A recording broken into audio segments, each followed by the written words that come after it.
So I'm Stacey Overton Johnson. I'm the chair of the freelance community. This is my second year as the chair. I was the vice chair for 5 years, maybe 4 years before that.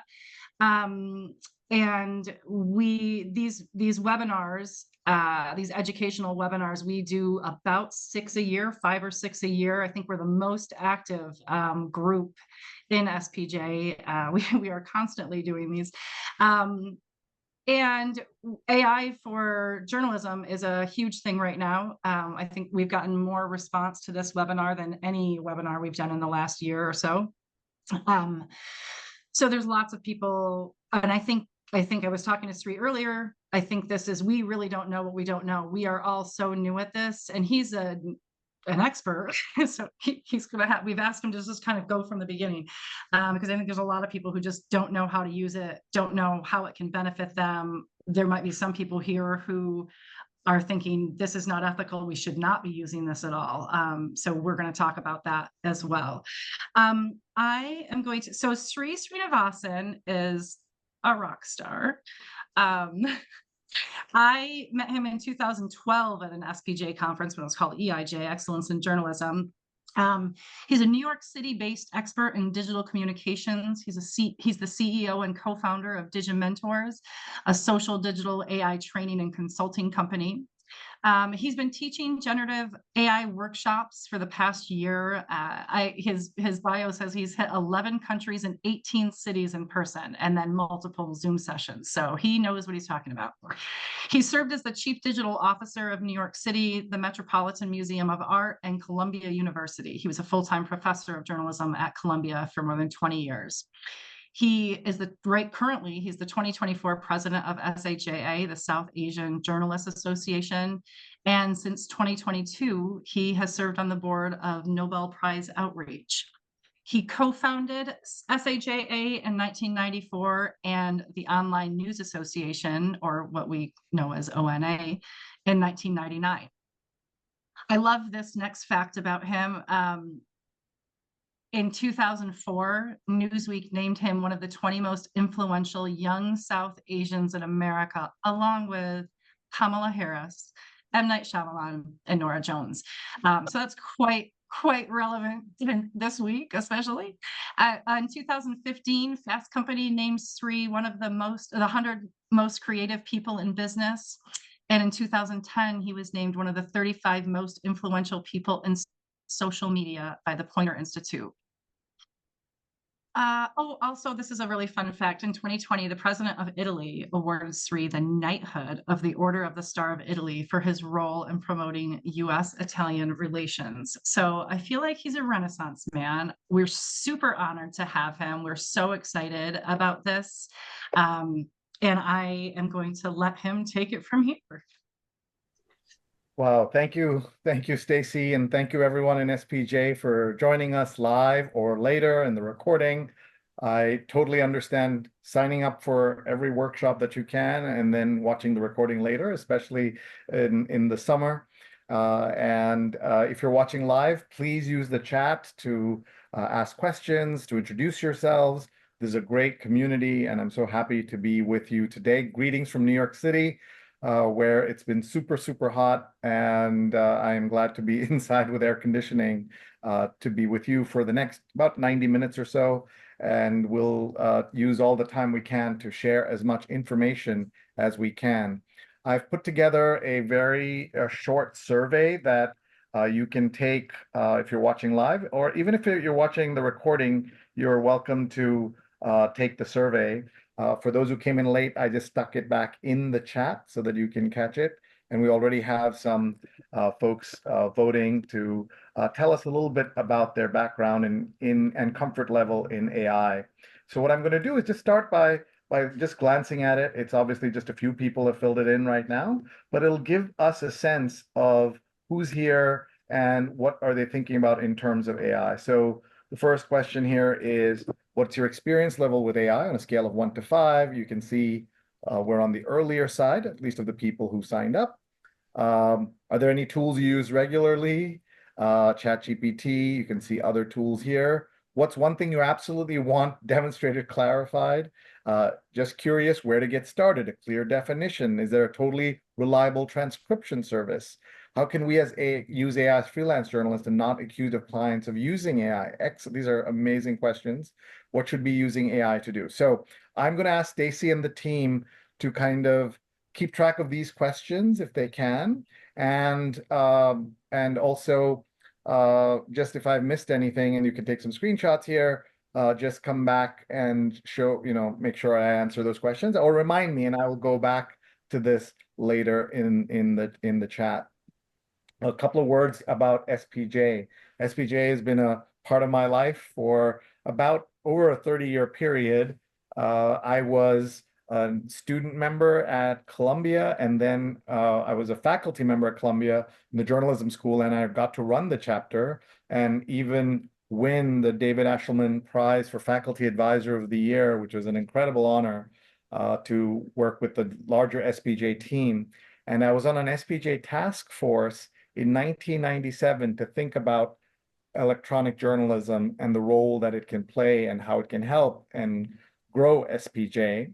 And the other thing I'd say is that every time I've had a chance to interact with SPJ, to be at a conference or speak, I have benefited much more than the folks who attended, because I learned so much from every interaction with SPJ. So thank you, SPJ, for all these great years together and for all you're doing for journalism. Of course, when SPJ started, it was SPJ, and then there were there was few other organizations, but now there are so many. SPJ still remains relevant. And to the freelance group, the most active of the SPJ groups, I understand, not surprised. I'm a freelancer myself, and I love freelancers because we all have so much that we share in pain, opportunities, and just the chance to have the flexible careers that we have. Sometimes we want it that way, sometimes not, but we all learn together. So what are we doing today? We are calling this my non-scary guide to AI, and to help you just understand where we're going with all of this. And you can see the presentation is on the screen here, the QR code. We will also send you a link with the presentation. I'll also stick the presentation link in the chat so you can grab it if you like. Let's see if I can do that easily. Yeah, here it is. So I'm just going to throw that here, but you can see it's pretty easy to remember. And this is a document that will be constantly updated. This is my one document of all my AI stuff. And I've been, I add new slides every month, every week, because there's so much going on.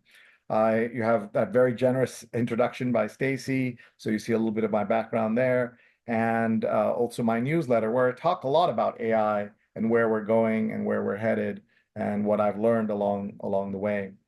I love this recent tweet that came out from a game designer named Joanna, who says, you know what the biggest problem of AI is? It's going the wrong direction.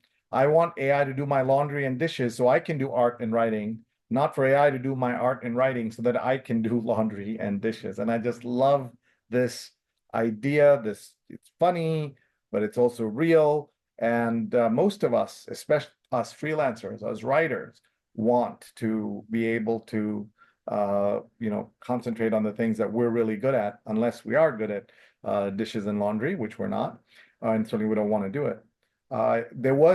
There were some people who reacted this tweet, because it was such a big tweet, as you can see, who said, I find doing dishes very therapeutic. And so so everybody can nitpick and tear apart any statement, but this kind of captures how a lot of us feel about AI, and I'm sure many of you do too. Remember, please, throughout the session, post comments, ask questions, anything you like as we go on. Stacy mentioned my company. Just to tell you what I do, we're a company of freelancers. We do PR, we do marketing, but we also do a lot of writing for organizations, research. We put together podcasts and events, and we also do what we call event amplification. We blow up events. We come to conferences and blow them up, make them seen by more people. We do these workshops, we do AI policy strategy, policy scenario planning, things like that. You will hear me mention many tools during the session, and I encourage you to, on a piece of paper, on your computer, just write down, make 2 columns and say, try now, try later. And these can be names of people, names of people to follow, or tools, or pieces of software, and it can get very confusing. So just having those 2 columns will help you understand and follow up when you need to. Also, I will say that if there's anything that I show you, a tool or anything, I make no money from these tools. I tell you them because they are good. If I happen to have some connection, I will mention it, but I almost never do. As a journalist, I want to make sure that things I talk about are worthy of being talked about. This is a tool that some of you may have seen, the Blink card, and what it is a card that allows you to, instead of showing, it's a virtual card, so instead of carrying a business card, you can do this. There are several tools like this, another one called Popl, P-O-P-L, and other tools as well. And I just encourage you to think about these tools as a new way of connecting and sharing your information when you meet at conferences and elsewhere. The other thing a lot of people now do is carry their LinkedIn QR code on their phone. And how you find it, if you're curious how to find your QR code, is you go into LinkedIn and you click on, you see the search bar here? Sorry, do you see the search bar right at the top? You click in the search bar. And when you click on the search bar on your phone, you'll see a QR code right in the end over there. Do you see that? So click on that, and it'll give you your QR code that you can just show to somebody.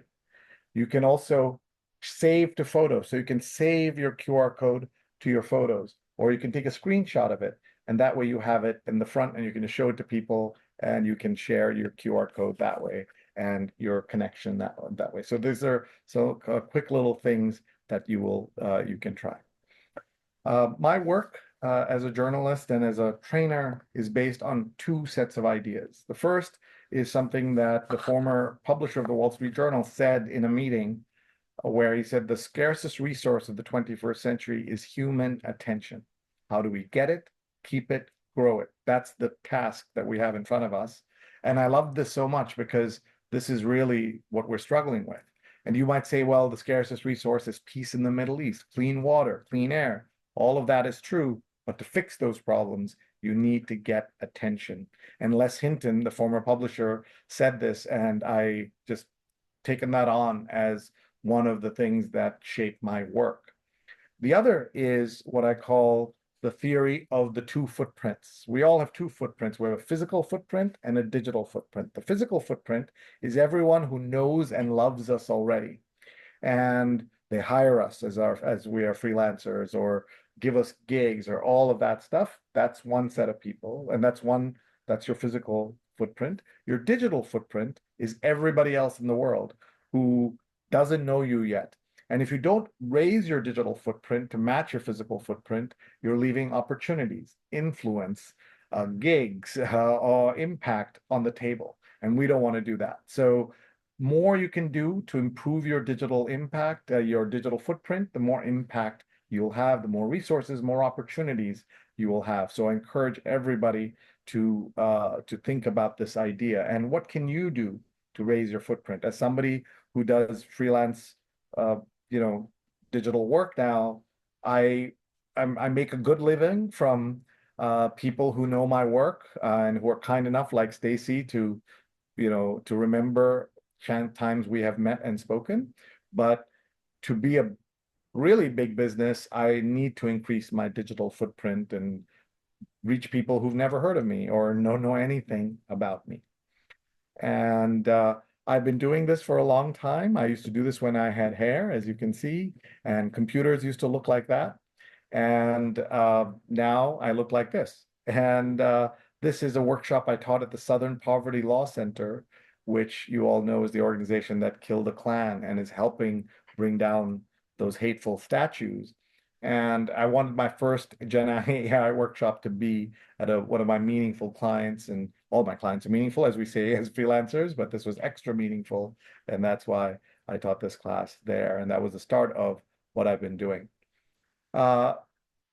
When I was at the Met, people would say to me all the time, Sree, how come you don't have QR codes next to every painting? And I would say, I hate QR codes, and Americans hate QR codes because you needed to download a piece of software and figure it out.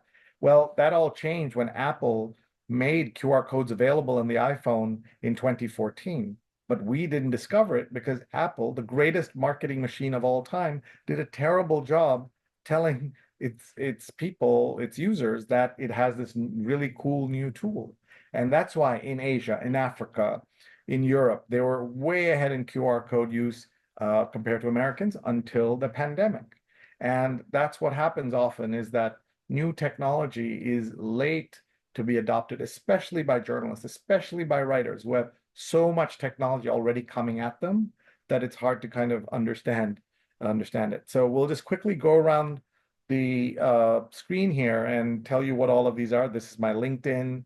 This is my Instagram. That's WhatsApp, which is very popular, especially internationally.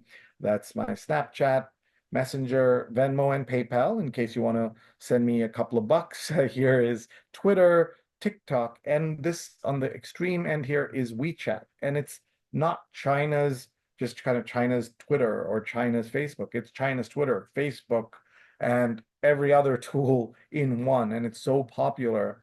And you've seen how Elon Musk has basically set social media on fire, not in a good way, has kind of ruined it. And that's because, in part, he's jealous of the everything app that WeChat is. He wants to create an everything app. And he's introducing dating and financial services, banking inside X. What could possibly go wrong?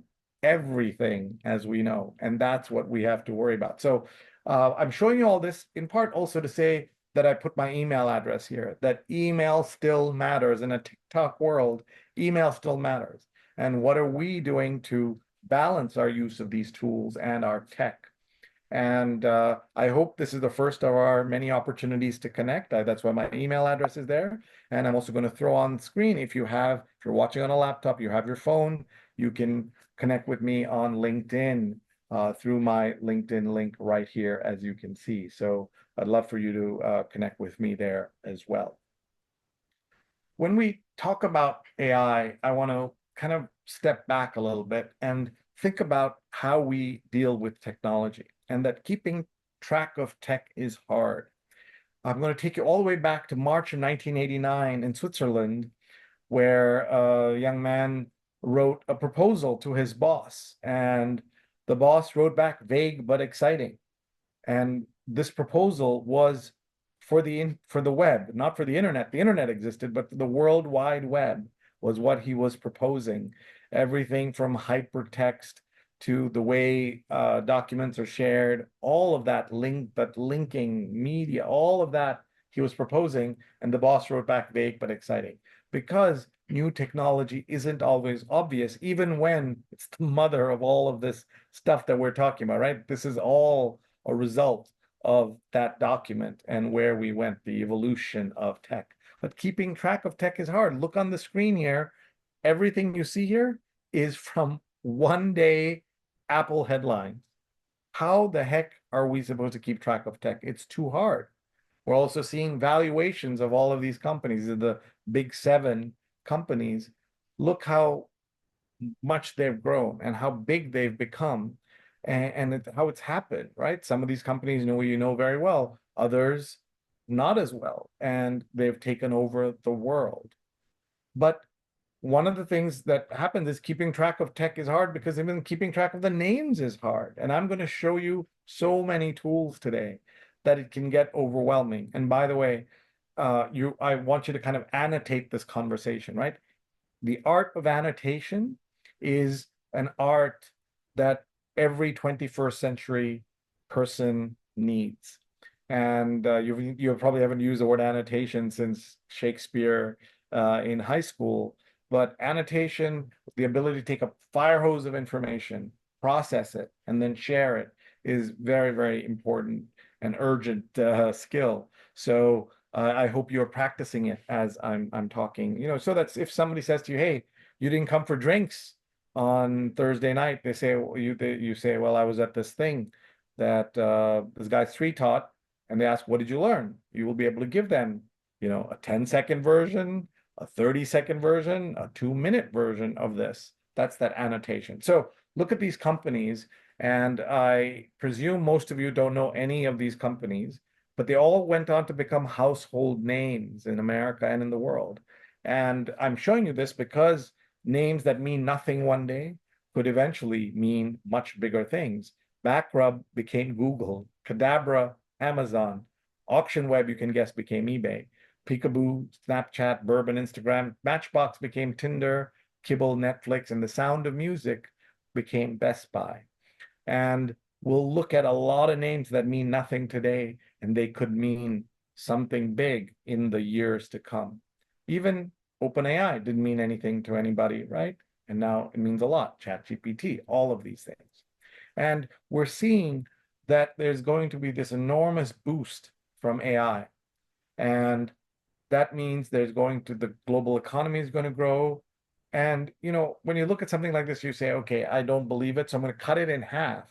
But we're still talking enormous growth, enormous opportunity, and enormous problems that are going to come with all of this.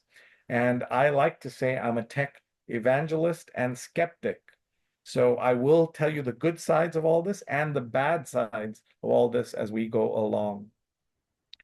One of the things is going to be this issue of work and labor and what we do as freelancers and everybody else.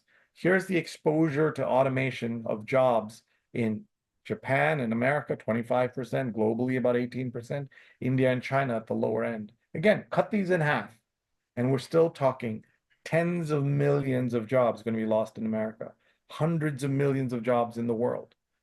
Are we ready? Do we talk about it? Do the politicians have a plan? Do they know anything about any of this? The answer is no. And that's what we have to be helping think about. By the way, for those of you who are freelance opinion writers and things like that, I hope you'll leave with a couple of big ideas that you can convert into pitches for stories or op-ed pieces or essays as we go from here. And I'm always happy to chat about those ideas. So let's take a look what happened one day on Wall Street. And by the way, Stacy or any others, please jump in if the audio doesn't work on any of the things I show you.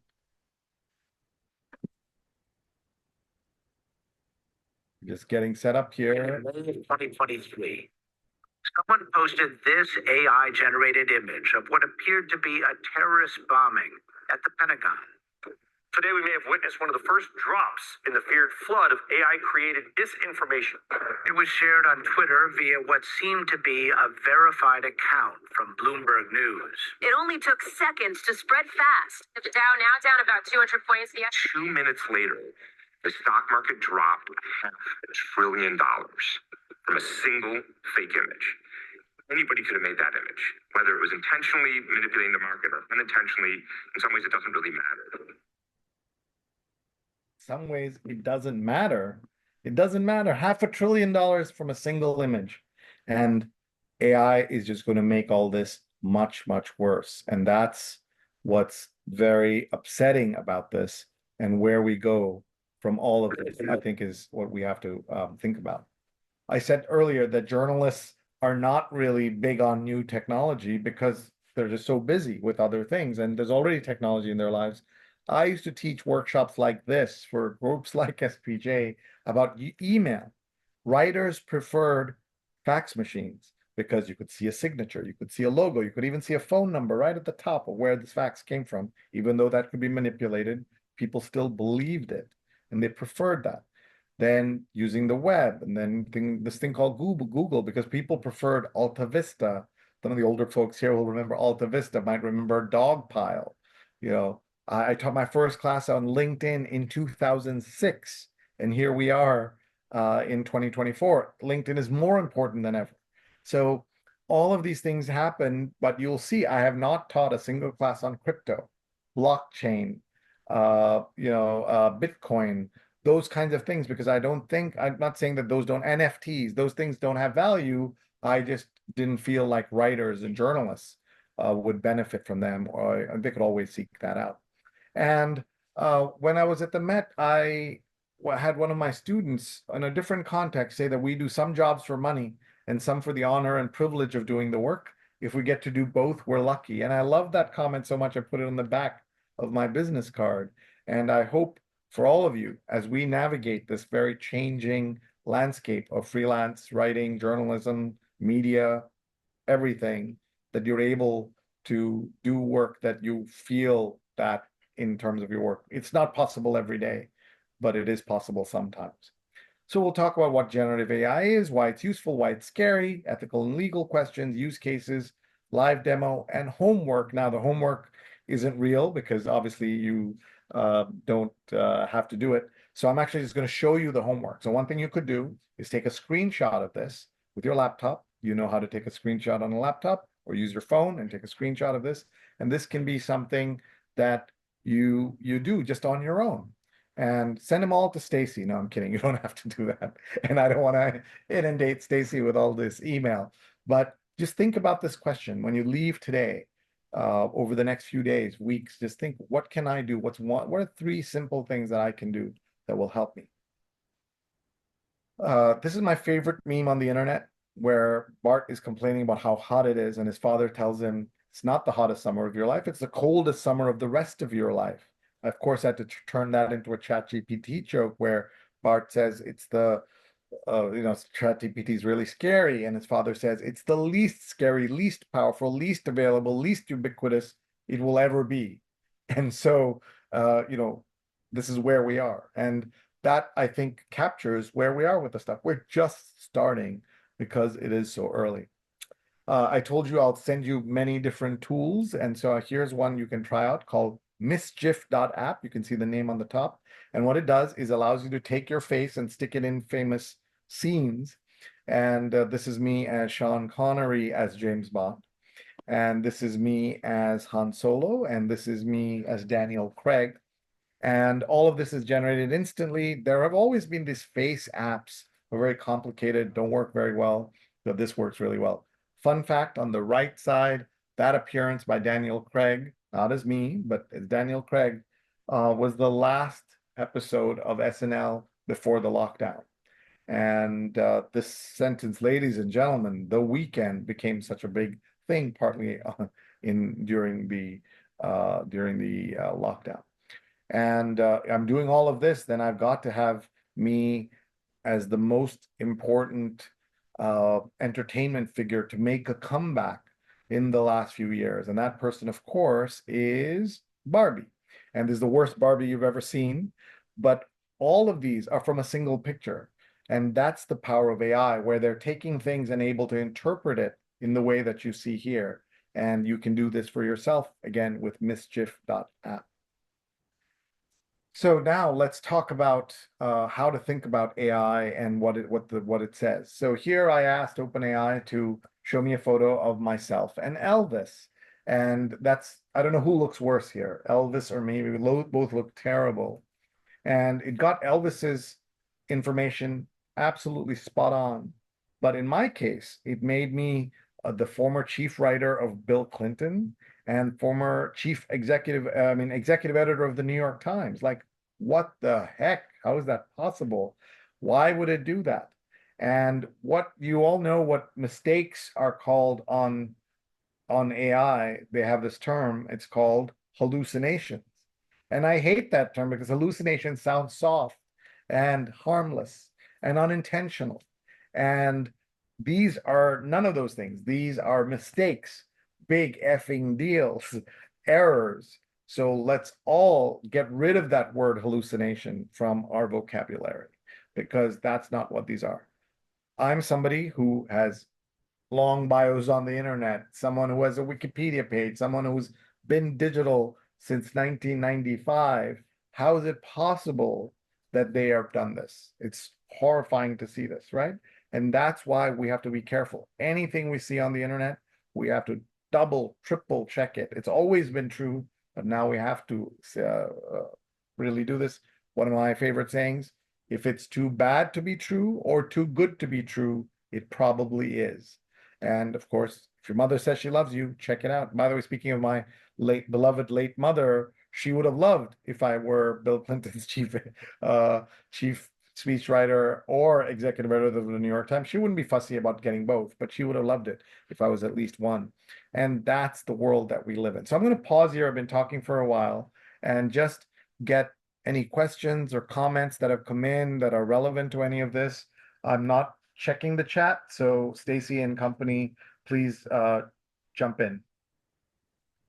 Yeah, I'm writing furiously over here. I know it's going to be recorded, but it's the journalist in me. I'm just going to write everything down. I don't see anything yet. I wanted to, the guests we have, there's been an increase in number. I want you to know that you can put any questions you have in the chat or the Q&A. We are checking both of them. And we don't have, Hazel has put a lot of stuff in the chat, Sree, of your guide, the survey, a lot of the stuff like that about our freelance community. So there's a lot of stuff in there, but I don't see any questions yet from anybody. I want to interrupt you and tell you that we have a message from one of the participants, which went to Susan Ballot, saying that the chat had been disabled for people. And that actually was not supposed to be true. I set it up so that they would be allowed. I don't know what happened to my settings, and I apologize to everybody. I don't know how else to, I don't know how to fix it. I'm going to tell you guys right now, this is very, I'm just going to do this. I'm going to do it. I'm going to give you my cell phone, and I want you to text questions to me. Okay. And I'm going to, so there's, that's just what I'm going to do. So my cell number is 407-496-0020.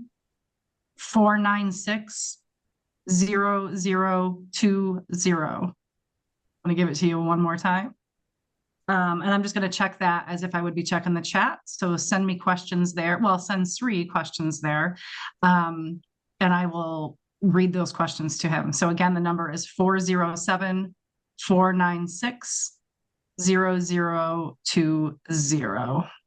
Oh, and it does look like the Q&A function does work. So we can do the Q&A also. So you can send questions in the Q&A, but you can also send them to me by text. So we should have that covered now.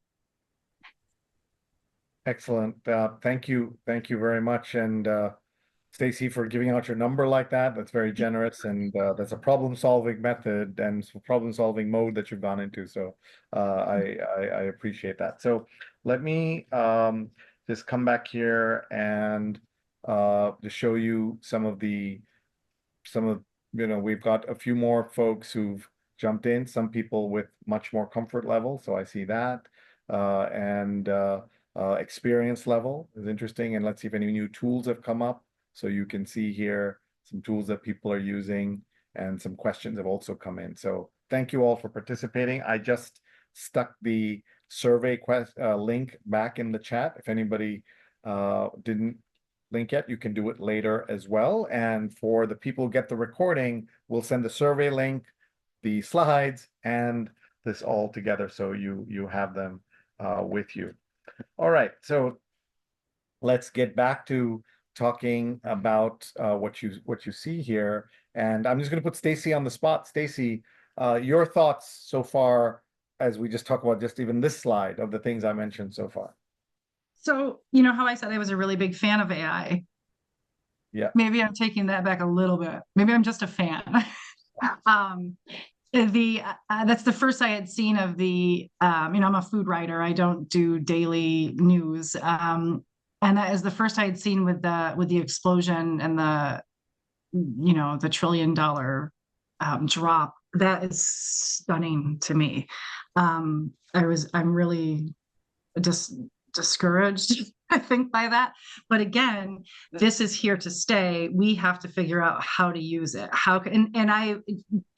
teachers also have to figure out how to use this. This is college professors, grade school teachers, high school teachers. These kids are using it, and we have to figure out how can they use it? How can we encourage them to use it in a right and ethical way? And I think that's my biggest concern, is the ethics around it. Thank you. And we'll revisit that. And trust me, my job here is not to discourage you from using it, just to be going in there with, completely open eyes. We talked a little bit about unemployment, and this is a sad cartoon about unemployment. But the best quote I have seen about how to understand this world of AI in terms of jobs is this, and this, Stacey alluded to it just a moment ago, from Daniel Pink, an author that many of you know. AI won't replace humans, but humans using AI will replace humans not using AI. And that's why we're all here today. That how do we become a human using AI and not a human not using AI? It's like some of us are old enough to remember when desktop publishing came, right? And then there were people who became humans using desktop publishing and humans not using desktop publishing. Humans using the internet, humans not using the internet, users using Facebook, not using Facebook. Like, that's the evolution of technology. And it's absolutely worth being very skeptical of this, but also seeing how can I benefit from it at the same time. But remember that AI isn't new. This has been around for so long. This is 2012. I wrote a note to my friend Zeba and it became Zebra. This is technology trying to be helpful. Grammarly is a tool that many of you know that used to be condemned when it first came out, that this is going to be terrible for people. But Grammarly is used by millions of people, and I know many of you use it, many of you love it, many of you may not be fully fans of it, but you see it gets 80, 90% of things correct. And this has been doing it for a long time. And AI has just become part of our lives. Some of you will remember this famous Palmolive ad from the 80s, where in a nail salon, a woman's talking about how good Palmolive dishwashing liquid is. And she says, "Where is it?" And she says, "You're soaking in it," because she thought she was in a special nail solution, but she was actually in Palmolive. And so sometimes you're soaking in it, and in some cases, it's inside you. This is me at my colonoscopy last year, and this is the new technology in colonoscopies is changing the way doctors are able to predict and diagnose and get rid of those polyps that can end up being colorectal cancer. And some of you who've had colonoscopies, and anybody over 45 should ask their doctor about it. That's our PSA for today. But just this fact here, you can see each 1% increase in a detection rate decreases patient risk by 3%. And look on the left, you'll see some of these things are 30%, 46%. So 3 times decreasing the risk. That is huge. And my doctor, who's in his 60s, told me that he is rejuvenated about the value of what he does. He hasn't been so excited about his profession in years because of the tech that's happening with this. And the tech, of course, is in the camera and the software that is looking at all that data. And yes, even your insides are just data. And I had a colonoscopy 10 years earlier, and none of this was there, obviously. And so things are changing, and they're affecting the medical field. You can see here trends in medicine, disrupting medicine. 76% of healthcare and life sciences will use generative AI next year, and that's probably an undercount. But all of this is because something changed in October 2022. And you all know what that is. That's the birth of ChatGPT. And on the left, you see a group that looks like a European boy band.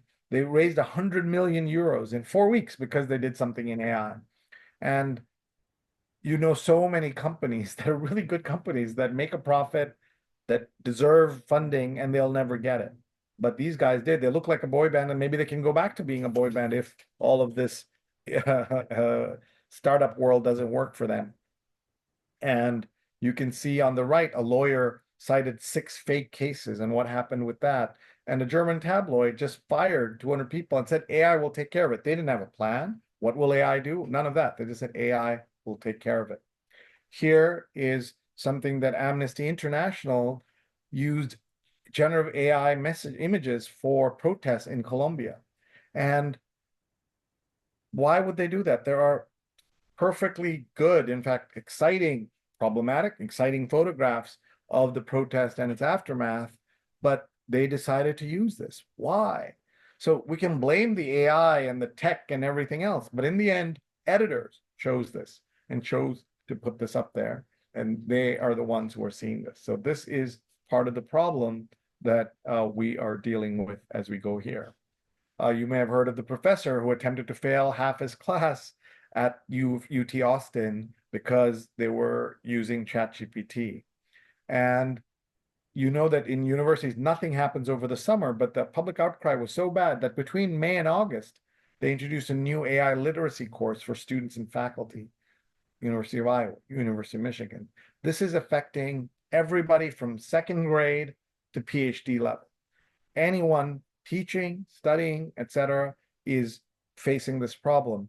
I'm working right now with multiple universities on helping them understand AI, creating AI policy, all of that, because they need to do that. Some are for their alumni, some for their students, some for their faculty, some for all of them. Working with 2 university presidents about what a president in the AI age should be saying and thinking about AI. That's like, you know, if you're a university president in 1967, what would you say about the new world of civil rights? You know, what should you say? How do you respond? What do you do? That's that moment we're living in now. Obviously, civil rights are more important, but we're seeing this effect. What courses should you be teaching your students? What jobs will your students have? All of that is turning, you know, is roiling the universities, and that's why all of this is happening. So one of the ways I look at all of this is through this lens of the 3 waves of AI revolution. And Mustafa Suleyman is the CEO of Microsoft AI and formerly was the head of Google DeepMind. And he talks about 3 waves. The first wave has already happened. It's called the classification AI, where you will say, that's a tree. You teach the computer, that's a tree, that's a lamp, that's a horse. So you know a horse has 4 legs. A table has 4 legs, but that doesn't mean that's a horse. So teaching those differences. The second one is what we're in now, the generative AI phase, where you type something and something brand new is generated. That's the generative AI part of this. And that's what we're seeing, right? It's exciting, it's scary, things that never existed are born. And that's what generative AI is. The third, it's going to be 2, 5, 10 years away. It's the interactive AI, which will be capable of communicating and operating autonomously. In the future, you won't go to a class. I mean, you won't go to a session like this. Your AI will go to the session, take notes, come back to you. Some of you will be horrified by that. Some of you will be excited by that, right? And that's where we don't know where this is going exactly. And that's where we are right now. So let's pause again. And Stacey or anybody, are there questions, comments? Please jump in. Yeah, you know, some of the things that I do have a couple questions. I just want to go back when you were talking about the medical, because we are already benefiting, because people are like, what are the benefits, right? It's just, we don't use it at all. But there's a lot of benefits already to AI, and you're, just, you know, when we talked about the colonoscopy, when you talked about that, this absolutely can save lives. And I just had this personally. I was diagnosed with breast cancer 4 years ago, and I was put on a drug for 5 years. I'm in year 4, obviously now. And within the last year, my doctors came to me and said, we want to test your tumor again. First of all, I didn't know they kept it that long, but they still have it. And they said, we want to test it, and we're going to see if you will benefit from an additional 5 years. And it's just like that data, right? So they're crunching data. They're using this type of technology, which did not exist, you know, 10 years ago. It didn't even exist when I was first 4 years ago, that they can do this now. So they came back and said, you do need to take this. So I'm now taking it for 10 years. So it changed in that real time. 4 years ago, it wasn't available. I was just to take it for 5 years. And then, okay, now we know you need to take it for 10 years. So there's a lot of good that will come out of this too. And I know it's easier, I don't want to say easier, but it's as journalists, we're going to look at what is the harm. I think we're going to look at that first. But that's just my take, is just let's look at it from all the angles, and just keep an open mind. Celia Wexler is with us. She's a guest here today, and he's waving. I'm sorry. I thought you were telling me to No, stop. I was saying hi, Celia. I'm waving at you. Great. Celia asked a question. She said, why is AI here to stay? Its impacts on the environment can be massive, not to mention the way joblessness will make income inequality even greater. So why is it here to stay? Thank you. Well, first of all, thank you, Stacy, for sharing that. And I wish you the very best through your treatment. And you're exactly right. We're all just data that can be used to improve things in our lives. Well, and always we hope improve things. In terms of Celia's question, that's a very deep question, right? Like, here are all these bad things about it, right? The environmental cost, which we'll talk about, the jobless, the job situation. Why is it here to stay? Just like almost anything that's bad that's here to stay, it comes down to money. It comes down to efficiency. It comes down to resources. And companies that can get rid of employees are going to do that. And they're going to use this as an excuse. I'm not justifying it. That's just reality. And so if America doesn't come up with something to think about in terms of either universal basic income or something, it's not that everybody who has, one of the things that happened to me, we got this very beautiful, very praising introduction of me by Stacy. But one of the things that happened to me was that I lost my job at the Met, where I was the chief digital officer, in a very public way. I went online and I said I lost my job. And one of the things you learn about yourself when you've lost a job, and I did this publicly and asked people to help. And there's a whole thing you can see. More than 50 articles were written about me and my how I dealt with job loss at that time. One of the things you learn is that people who lose jobs aren't just saying, okay, can I just substitute my income? Can I get something else? Yes, of course, that will be great if we could all get, $10,000 a month as in the future. But also being wanted, being needed, doing something productive as members of society is something that we don't think about when we talk about jobs.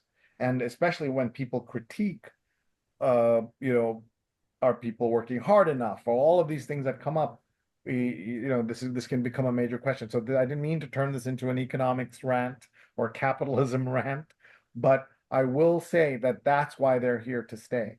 And the environmental impact, so what, right? That's what they're gonna say. And you're going to see, I have a slide on this.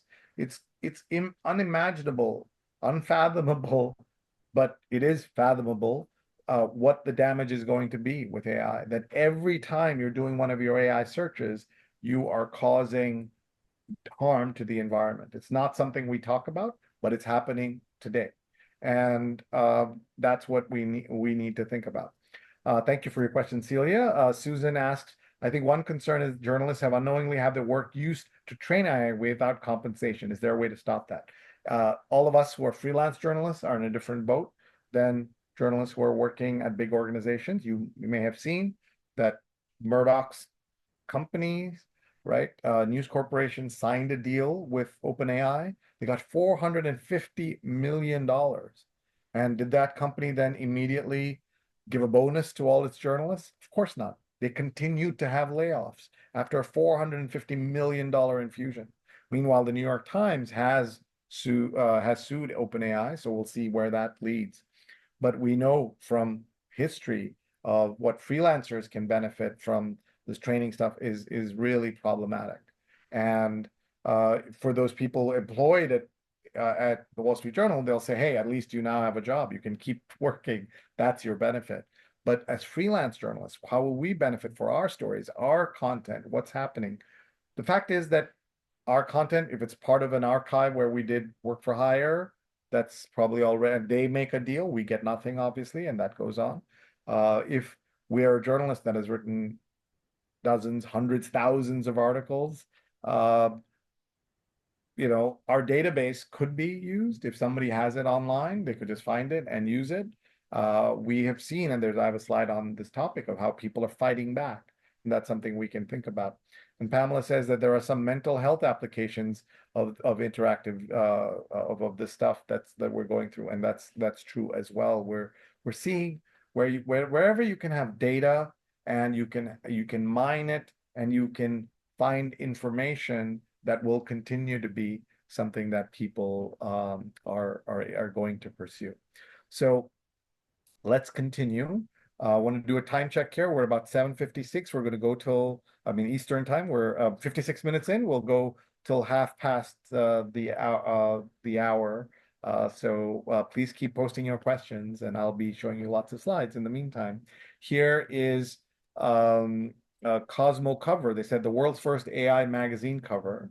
And if you look closely at the bottom, you'll see of her foot, of her boot, you'll see it took 20 seconds to make this. And those of us who have worked at magazines know that part of the fun of working at magazines is fighting over the cover and having dueling covers, not dueling, like dozens of covers, and fighting over them, and every line and every word and every image and the color and the size and all of that. And it's all over in 20 seconds here, right? It's ruined to, you know, first glance, like this has ruined that part of this. They were trying to make a point. This is exaggerated, obviously. This doesn't mean we don't need designers, but it means that the designers who are going to have jobs are going to be ones who can manipulate AI, use AI, be better. It's like there were designers who made the jump to desktop publishing, and there are others who said, no, I'm only going to do things, you know, with my slide rule and my my blade and glue sticks and things like that. And what happened to them, right? So how do we make sure that the writers, the journalists, the designers, the photographers continue to be relevant? And we have to adjust. Unfortunately, that is just the reality of this. Rolling Stone did an entire future music issue, which I recommend highly for you to look at. And in this one, they did something interesting. They took AI, they had AI review a new record, and then they reviewed the review. And I thought that was really a fun way to think about this in terms of how do you make sense of all of the stuff that we're dealing with. By the way, have those marks you see on the screen, those of us who are older will recognize all of those things. Others may have no idea what the heck you're talking about. You can tell one is ital, one is a paragraph. If you've never heard the word stet, look it up. It was basically an undo button, the Control Z of, or the Apple Z or Control Z of another era. And just like if we went back in time, Control Z would mean nothing, but they do. Here are some fascinating AI projects from the Associated Press. You can see so many different things they're doing right now. And they're saying it's not to take away from journalists or fire journalists, it's to take their writing to a different, so they can do higher order of work. And it's fascinating, this list. And I think that's pretty cool that they're doing this, if in fact it results in better opportunities for the journalists and the writers. And here is a newsroom's AI wish list. Get feedback on your story before sending, turn a story into a TikTok post, get SEO suggestions for your story, paste links to make an easy newsletter. You can see all of these things. Well, what would your wish list be? If you are as a freelancer, what would your AI wish list be? And you might be surprised that some of the things are now working or available already. But just check these out on this AI newsroom wish list. And We have actually a couple of questions related to this. Actually, I'm just going to jump in. An anonymous attendee asked, in journalism, how can AI be used for something practical and time-consuming like interview transcription or organizing notes? So today, this particular session doesn't have it because it's a webinar, but there is a slide later about Zoom. Zoom has a tool now called AI Companion. You click it, you get two options. One is an AI written summary 20 minutes after the call is over, you get a written summary of what happened. And another is kind of, you can ask questions. So if you're late to the seminar, you can say, catch me up, and it'll give you notes. You could say, what are the to-do items? It'll give you notes. You can say, was my name mentioned? It'll give you notes. Like those, that's that next level of this technology. So if you're a writer today and you do lots of interviews for your stories, there's no reason why you shouldn't, as Stacy's doing, furiously take notes. But set up your calls as calls on Zoom and turn that on. Or some of you have seen the AI Autopilot, the OTTER companion tool that works. So any of these tools you can use today. It transcribes your conversation and has it. But remember, it is as if somebody is taking notes, and whoever the somebody is can still make mistakes, not get everything right, can confuse what you said, or if there were 3 people involved, the voices might be confusing. One of the things that Zoom does very well is identify the voices, because they know who's speaking, because it lights up, right? The green square comes in and stuff. It knows when who's speaking.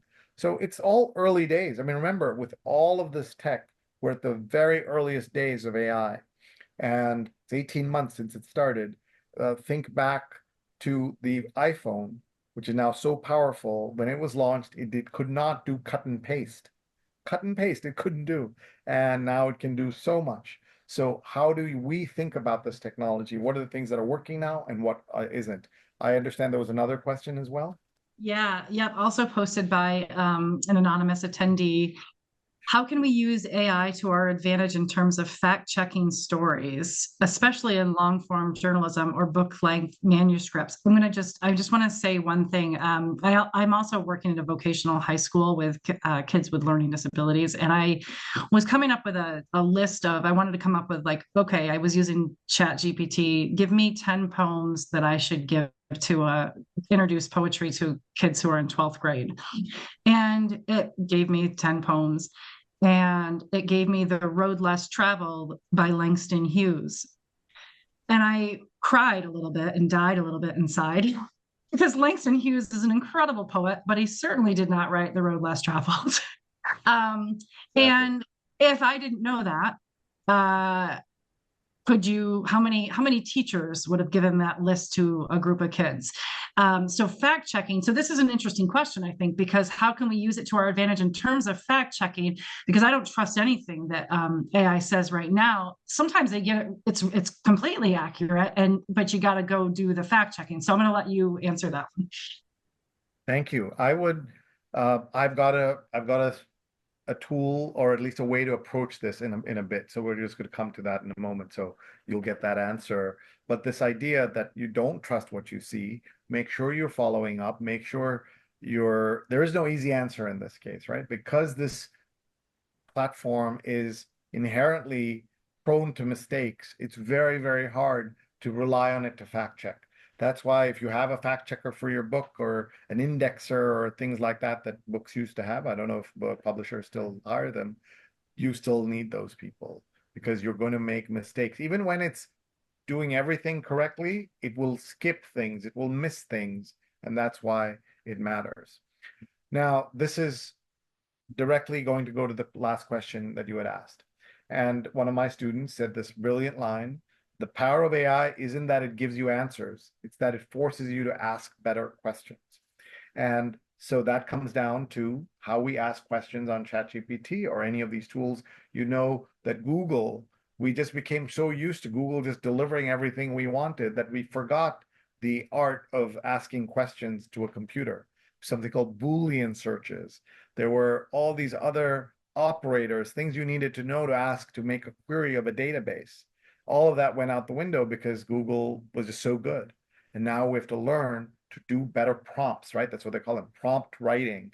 And if you haven't seen them, you'll see advanced prompt writing in job descriptions. You'll see people putting it in their skill set. All of that, you will see that's coming. So here are some tools to help you write better prompts, because if you write better prompts, you get better answers. And so ask better questions. So here, if you look at this list, You can take a copy of this photo, not photocopy it. You can take a screenshot, or you can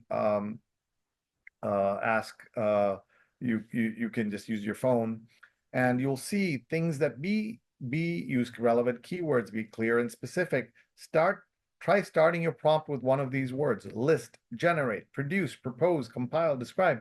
Just like if you're giving a task to a young intern, somebody who doesn't have a lot of experience, you'll say, all right, now outline this for me, or compile this for me, describe what you're doing, brainstorm with me, those kinds of things. And then the next slide is the most important thing that we can do, is ask it how it knows. Why do you think that? What evidence do you have? Any chance you've made mistakes? Could you be wrong? What are you actually saying to this thing? You're saying, show me the work. Show me the work. So in a sense, you're fact checking it. You're asking it to fact check itself. That won't be perfect, but it will have to justify it. It'll have to show you that I was speechwriter for Bill Clinton because it found this article where I was mentioned as being that, right? If it doesn't have it, that's a way of fact checking. So it's not going to do your work on a global scale, a book length scale yet, but this is all just getting started. So prompt writing, prompt engineering is another word they use for it. And here are some things that you can look at: ChatGPT for publishers, and discover the best prompts. Prompt Pal is something that you can look at, and it will help you. It'll give you ideas. Promptpal.net. My slides, by the way, everything you see here, you can click. Once you have this presentation, you can click and read those slides, and someone can put the presentation link back in the chat. I know it was there earlier. For those who came in late, they may have missed it. There are all kinds of cool things like hashtag generators, where if you give it a photo, it'll tell you what's a good hashtag, what's rare, what's popular, what's busy, what's trending. All of that you can do with a hashtag generator. But there's just so much hype around AI. Look at this. 3 Olives Vodka has a AI-powered party builder. If you need an AI-powered party builder, you don't know how to party, is what I would say. You're seeing questions, the legal questions. Can AI defame you? You've seen people fight back. And this all started with Sarah Silverman, the comedian, who said, AI is using my content, my sketches, my act to steal my content. I don't want that. And this is where the difference between the New York Times way and the Wall Street Journal way. And we'll see what happens. The law is a whole other place where so much has changed. But I wanted to call your attention to one item on the lower right. Clearview AI, been used by police for so long, now is available to defendants. And that's going to change some of the balance in trials in the criminal justice system. I want to go back to this idea of mistakes. Here, everything you see in yellow is a mistake. It doesn't exist. It's not hallucinations. It doesn't exist. I didn't win this prize. I'm not a member of the council. I didn't create this fellowship. I don't play guitar. I'm a terrible hiker. We went just hiking in Machu Picchu, and I nearly didn't make it back. And so I'm just going to, just for fun, I'm going to give you what I learned as a non-hiking family hiking in Machu Picchu. So that link is there, and you can check that when you have time. I'm so glad I didn't ask ChatGPT for your bio. Yeah, Could you imagine how embarrassing? But look at that book. It's not that book title. It's not that it took a book that Stacy wrote and said, I wrote it, which would be terrible. This book doesn't exist. Yeah. And you've heard me talk about digital footprint. So it knows enough to actually suggest a book that I could have written, or I might still write. If I write a book, I'm obsessed with this topic, that I might call it this. That's the amazing and insidious part of this at the same time, that there's just enough right here that you would believe it, right? If I publish this, somebody would say, oh, Sree, you finally wrote that book about digital footprints, and they would believe it. Like, it just doesn't matter. And that's where we are in the world with this stuff. Now, there are also tools that tell you we are above this. We're going to tell you what's right and what's wrong with all of this. We are reliable. And there's a company called Seeker, and Josh Benton, who you might know from Neiman Lab, posted this. Look at all the things it says are very high in reliability and very low in reliability. Look at what it says about Bloomberg at the bottom. It says Bloomberg is left of center. Bloomberg is a lot of things, but the news feed is not left of center. Or it says that OANN, a publication some of you won't know, but it's so right-wing, it makes Fox News look like NPR. It's so terrible. And it says it's very high and it's center, right? So the organizations that are telling you they're going to fix this with AI are themselves flawed in some cases. But now let's look at another use case. And this is about video. And here you're going to hear the UN Secretary General speak in Hindi. कृत्रिम बुद्धिमत्ता रोजाना समाचार में चर्चा कर रही है और वे समाचार हमेशा सकारात्मक नहीं होते हैं। तकनीकी नेताओं और विशेषज्ञों द्वारा AI के संभव You heard the word AI. Perfectly lip synced, perfect Hindi, not street Hindi, UN Hindi, done so well. I work with a lot of UN agencies. They saw this and like, let's go, let's use this. But we didn't. Why? Multiple reasons. First is, look at, this is just a 30-second clip that it got right. What happens, with a UN Secretary General's remarks? They have to be perfect. Every word of everything you put out there, what would happen, right? You could start a war if you're not careful. And second, what are the ethics of this? You know how every non-Hispanic candidate in every election, local to that president, like breaks out their terrible Spanish to connect with voters. Now they can speak not just in Spanish, but in 100 languages perfectly. So what are the ethics of that? And that's where we're headed. And so something to think about. There's a tool called Hey Gen that you can check out.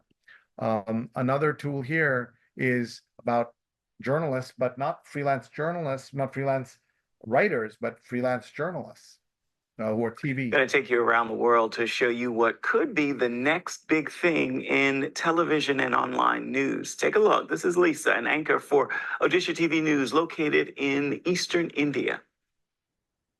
Here are the top headlines at this hour. Red warning issued for 4 districts of Odisha. What makes Lisa different is she's not human. She's generated by artificial intelligence. AI anchors haven't been perfected yet and don't sound completely natural, but the technology is still new and will doubtless be improved. And this isn't just happening in India. Business Insider reports AI anchors are being used in many countries, including China, Taiwan, Indonesia, Malaysia, and Kuwait. That's that man. He's real, kind of reporting on his successors. People are going to take his job. People or machines are going to take their jobs. Again, version 1. And what does it mean? And where do we go when we look at this, right? Like that's one of the things that I want to think about. Just want to show you another tool called Sora that has just come out earlier this year. And what it does is you can describe, this is all about writing. I mean, we think about all of this being about, here is the writing. So you can write something and you can generate video. This is something that could never happen before. A litter of golden retriever puppies playing in the snow. And here's this. The snow doesn't exist. The puppies don't exist. This is absolutely real looking. You write it, and because it said heads pop up, here they're popping out of the snow. Very powerful stuff. I'll show you my favorite, which is actually about a cat. So let's see here. This is going to, that's not a cat, that's a unicorn, not a unicorn, a seahorse. A cat is waking up its sleeping owner, demanding breakfast. The cat owner ignores the cat, da-da-da-da-da. You can see this, right? This is a really good prompt as opposed to saying cat and owner, look what you're writing, right? This is about writing.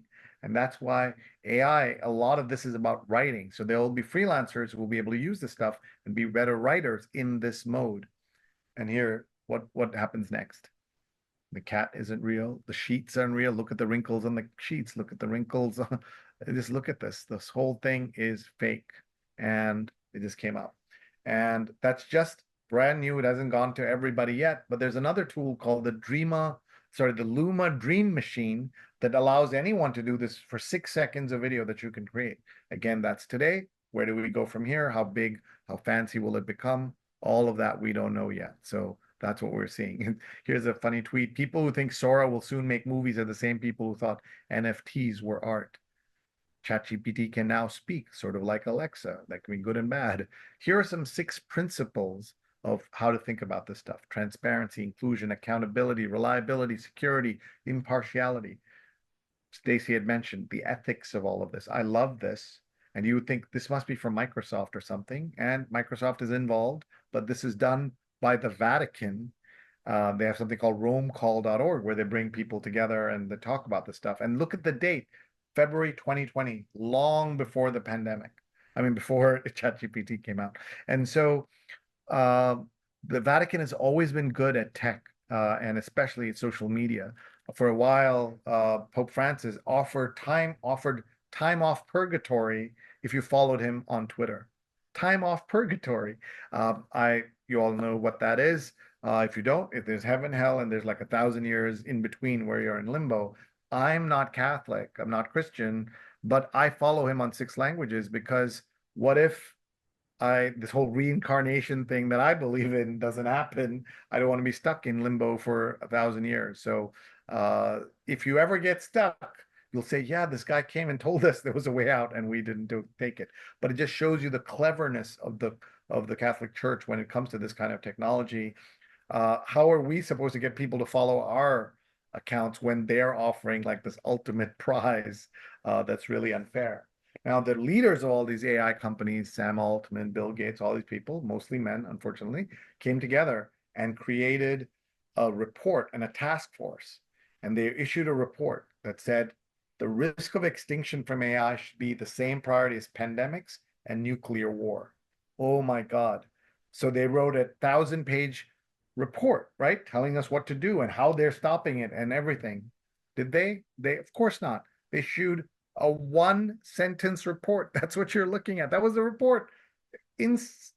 So unacceptable, but we accepted it, right? And they're like, we've done our part. We've told you goodbye. Think about the tobacco industry. Think about fossil fuels. They've fought, saying we're safe. Here, within the first 6 months, they say, we're clean because we're going to kill you and goodbye. And so I've written a lot about these issues. And again, you can click on these things. If you find my sreenet.substack, you will see a lot of articles about this stuff. I hope you will check it out. The point somebody brought up earlier, Celia, I think. Look at this. AI will require $1 trillion in renewable energy to reverse increasing electricity demands of data centers.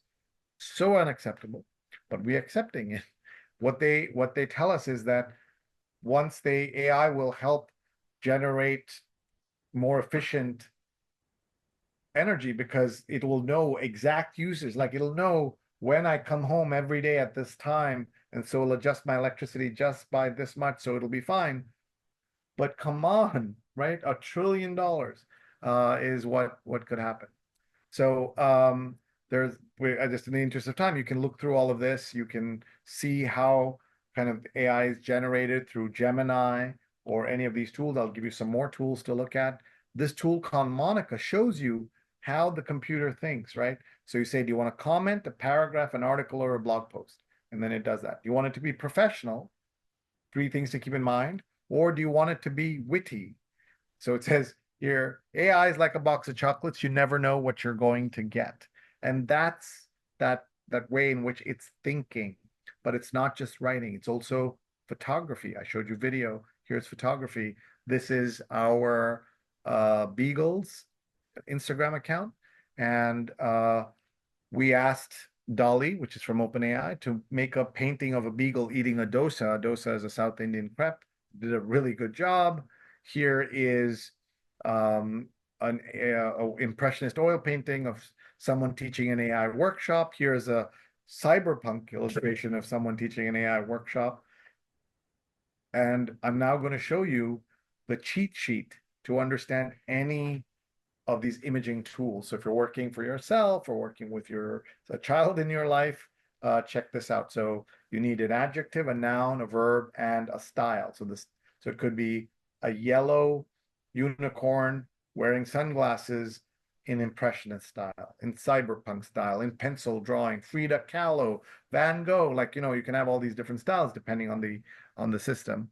And that's how it's learning, and that's how it's doing its thing. Want to show you 2 photographs. These are clients that I work with the UN in the deserts of East Africa. So here is one AI generated image of a motorcycle. Here's another AI generated image of a motorcycle. one of them has a mistake in it. As you can see, this one has a lot of mistakes. Look at the text, look at the body of that second writer. Ha ha ha, it's very easy to tell. Well, it turns out there are mistakes in both. Here, that's not a real motorcycle. Only an expert motorcycle can tell the center of gravity is wrong, the handlebars are wrong, etc. But I would know. I can tell this one is wrong. So you would hope all mistakes are like this, but mistakes are also like this. And that's why expertise matters now more than ever. And so in a world of TikTok, in a world of AI, expertise is going to matter more than ever. And that's why I have hope for all of us as we go forward. So I'm just going to go through a couple of other things. So we showed you video, I showed you photographs of problems, text with problems, but I want to talk for a minute about the future of audio and the cloning of audio. So this company called 11 Labs allows you to, they say, give me 1 minute of your audio and I can clone your voice to say anything that you want. So I gave it only 15 seconds of my audio, and I took my favorite Run DMC song. Some of you will know Run DMC, and I typed in some lyrics. And I am Sree Sreenivasan, and I'm here to say my Adidas walk through concert doors and roam all over Coliseum floors. I stepped on stage at Live Aid. All the people gave and the poor got paid. The worst rapping in history, and that's without me adjusting the treble, tweaking the sounds, all of that, and only 15 seconds. Imagine if I had 2 hours of my audio, what it could do. And that's the power of this. We tell older people, younger people, anyone in your life, have a safe word for your family. We've had a congressman sent thousands of dollars to his daughter, but it wasn't his daughter. So if anybody calls you asking for money from your own family, say, what's the safe word? What's the safe word? Just ask that. Make sure you have a safe word, obviously. So do that now, so you'll save yourself a lot of trouble.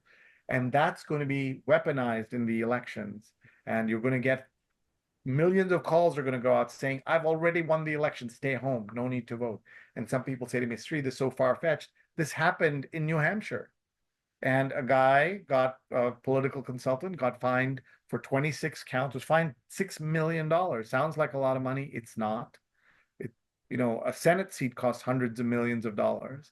The presidential election costs $1 billion+. So what's the fine like this? This election in the US is going to come down to 6 states and a few thousand votes in each state.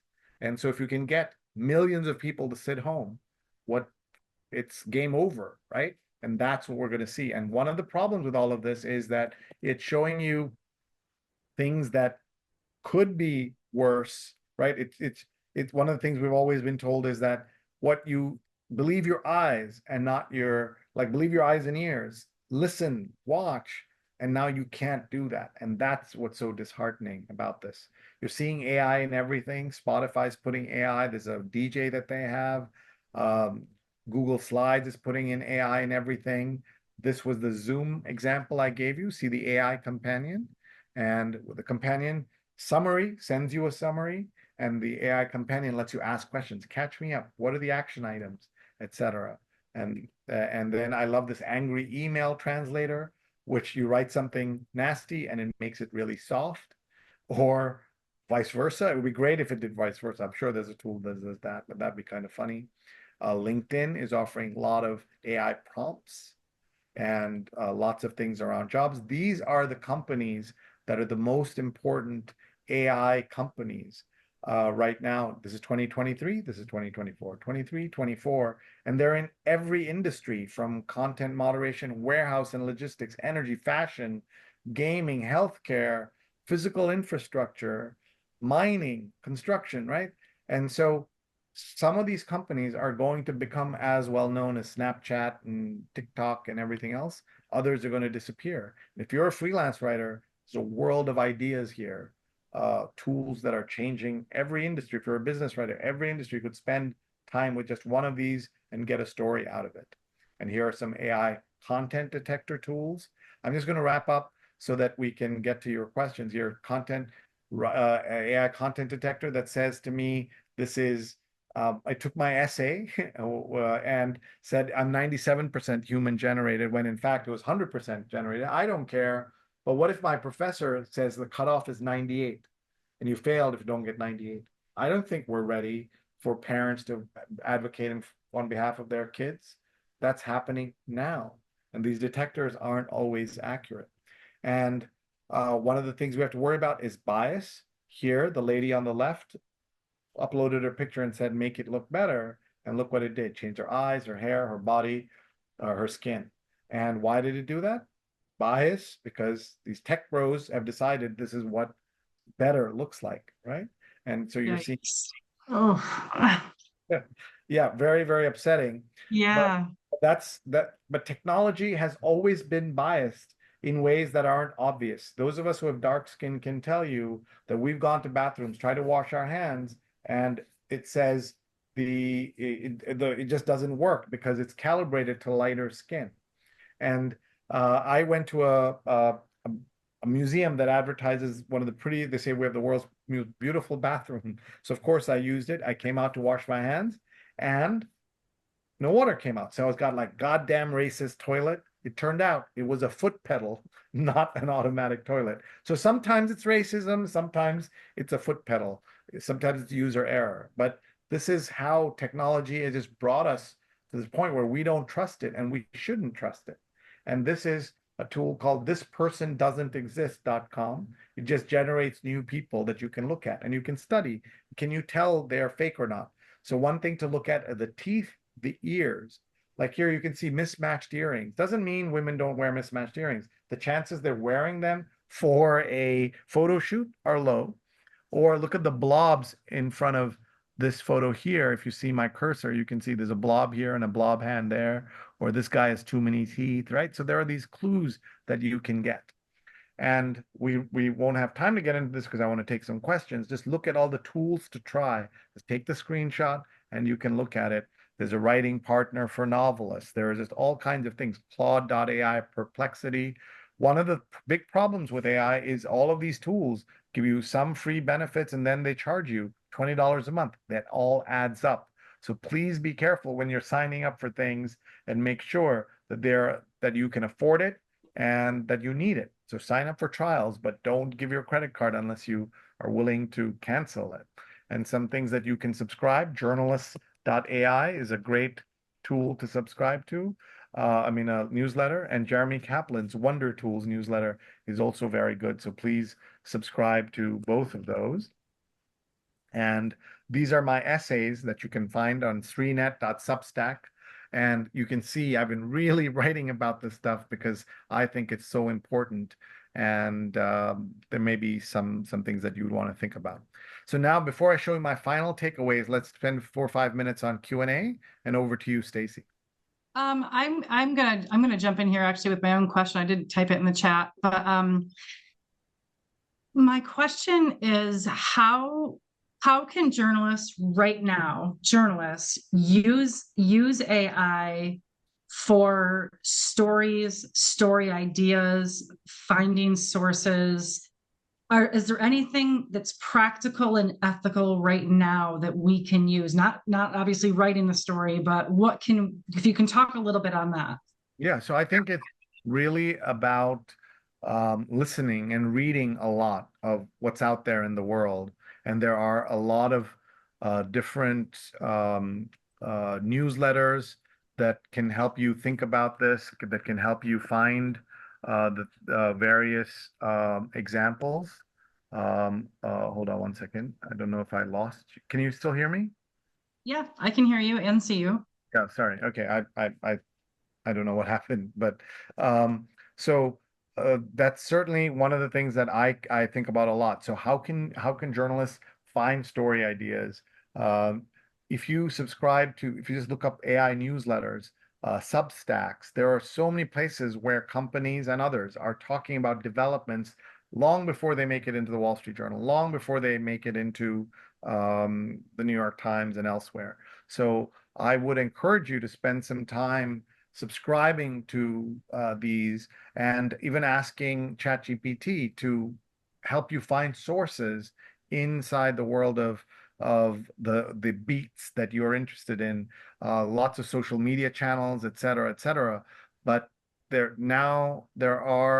things are now ingesting all that, so you can ask it to find things. Eventually, when the Wall Street Journal is entirely inside OpenAI, you will be able to come up with like quirky story ideas by looking at what are some developments inside particular industries or companies. So those are things that will take time, but they will happen, and they're something you can look at.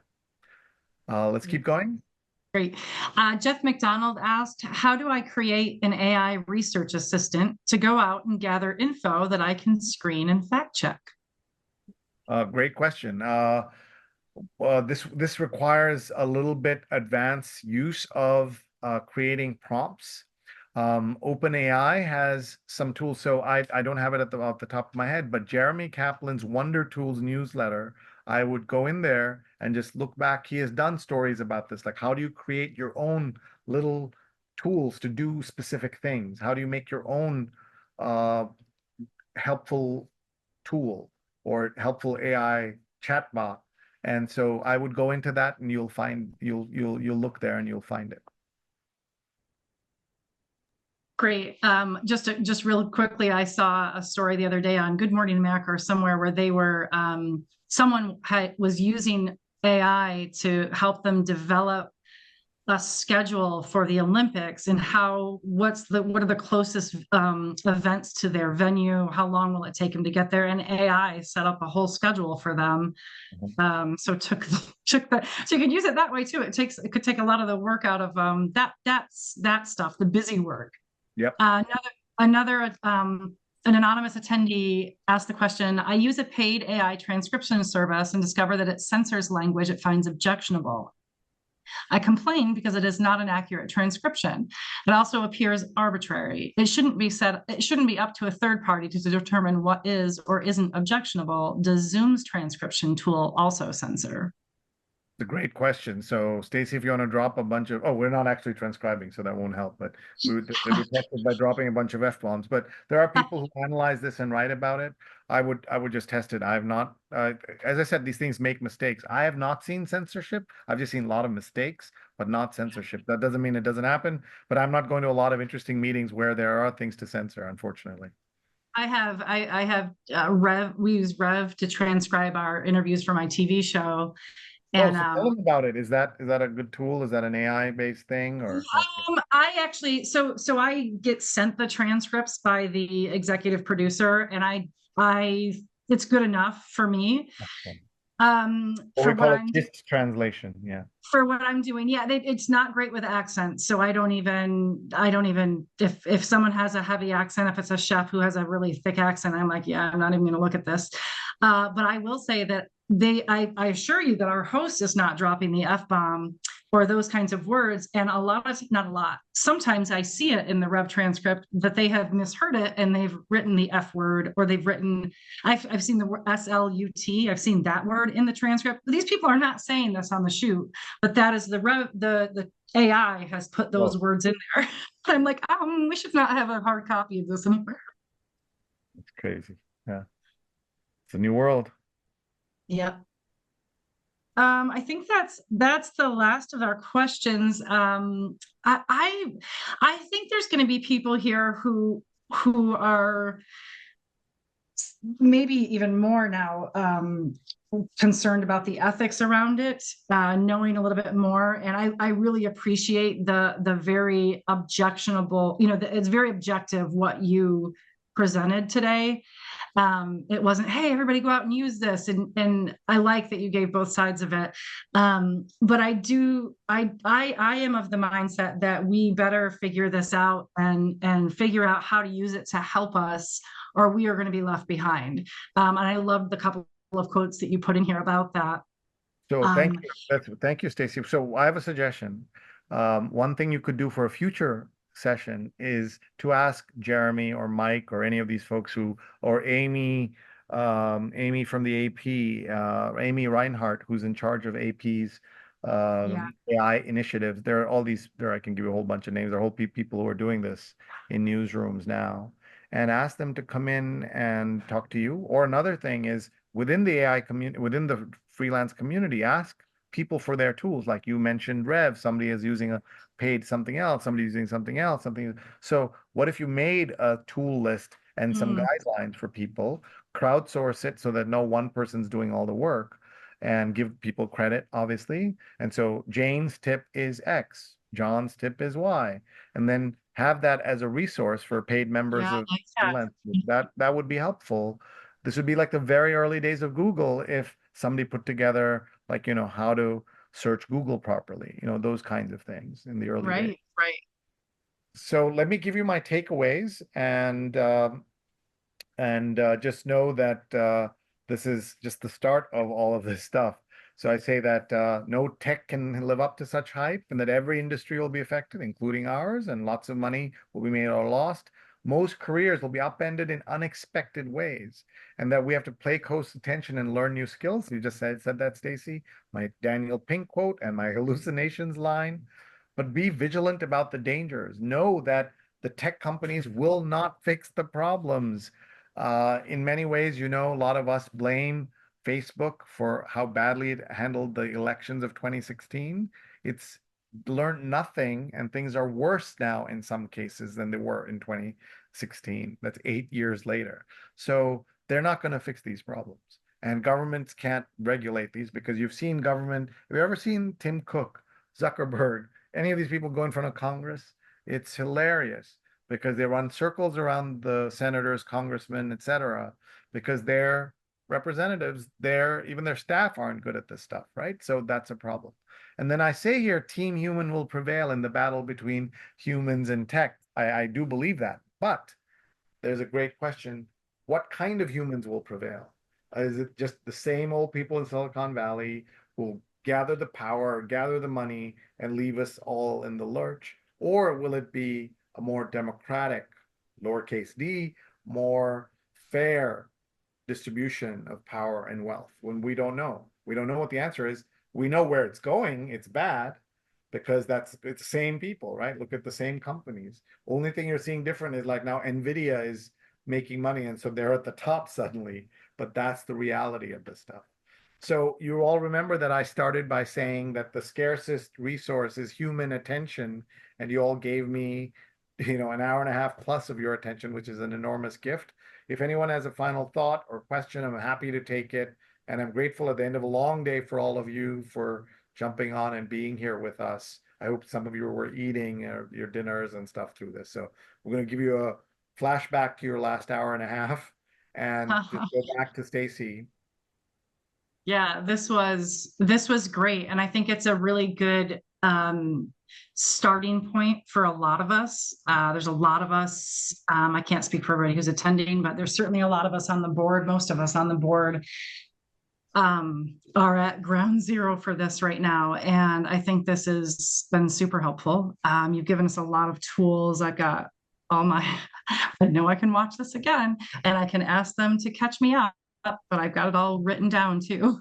So I will follow up too. I know Amy, I've emailed back and forth with Amy Reinhart also. So I will follow up with them. I think this would be a great thing to sort of continue to do with a more focused, like, how do you use it for story ideas, or how do you use it to find sources or something like that, to really talk about, kind of get into the weeds a little bit on it.